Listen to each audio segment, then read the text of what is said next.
अब आप जब चुनाव में जा रहे हैं तो आपकी 3 सबसे बड़ी प्राथमिकताएं क्या है? सबसे बड़ी और पहली प्राथमिकता है बेरोजगारी और पलायन।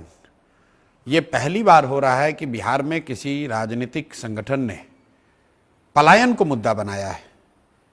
दूसरी सबसे बड़ी हम लोग का जो विषय है वो है शिक्षा, और तीसरा है यहाँ का फैला हुआ भ्रष्टाचार, जो यहाँ पर अधिकारियों का जो एक वर्चस्व है और जो भ्रष्टाचार है उससे जुड़ा हुआ। पहली बात जो मैं बता रहा था, पलायन पहली बार, बेरोजगारी की चर्चा होती है लेकिन पलायन की चर्चा और पलायन को मुद्दा बिहार में कभी नहीं बनाया गया। लोगों ने, समाज और सरकार दोनों ने पलायन को बाहर जाकर कमाने को, बाहर जाकर पढ़ने को, बाहर जाकर इलाज कराने को जीवन का एक तरीके से अपना हिस्सा ही मान लिया है कि ये नियति है कि भाई अगर कमाना है तो बाहर जाना पड़ेगा। अब तक जब लोग बाहर जाने की बात करते थे तो लोग इसको गर्व का बात बताते थे। आप नीतीश जी का, लालू जी का, तेजस्वी का, कांग्रेसियों का अगर आप बयान सुनेंगे तो वो आपको ऐसे बताएंगे कि बिहारी इतने मेहनतकश लोग हैं, ये पूरे देश में जाते हैं, वहाँ मजदूरी करते हैं, दिल्ली बॉम्बे की व्यवस्था हम लोग से चलती है।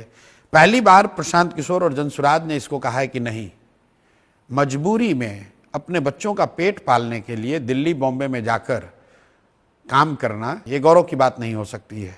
दूसरा, शिक्षा की जो बात हम लोग कह रहे हैं, बिहार में शिक्षा की स्थिति बहुत अच्छी कभी नहीं रही।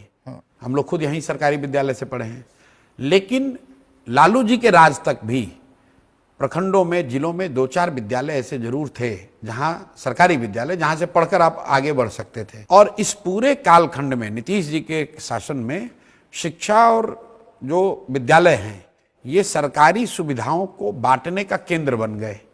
उनकी पहचान बन गई है कि यहाँ से खिचड़ी बंटती है, विद्यालय से पोशाक बंटता है, साइकिल का पैसा मिलता है, वहां से पढ़ाई होती है। कहीं ना कहीं धीरे धीरे वो पीछे हो गया। तो आपको अपने बच्चे को पढ़ाने पर ध्यान देना है, तो ये दूसरा मुद्दा है जी।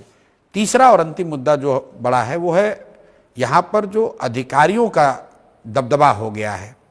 नीतीश जी की जो पूरी व्यवस्था है वो चंद 4-5 अधिकारी चलाते हैं और ऐसा उनका रुतबा है, वो जो चाहे वो कर ले।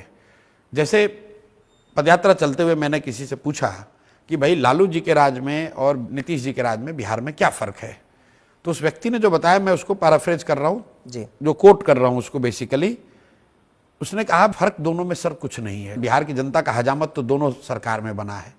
फ़र्क बस इतना ही है कि लालू जी के राज में ये हजामत बनाने का काम अपराधी कर रहे थे और नीतीश जी के राज में ये काम अधिकारी कर रहे हैं। तो ये 3 मुद्दे, बेरोजगारी, पलायन, दूसरा शिक्षा की ध्वस्त व्यवस्था को सुधारना, और तीसरा जो अफसरशाही और भ्रष्टाचार है, इससे निपटना।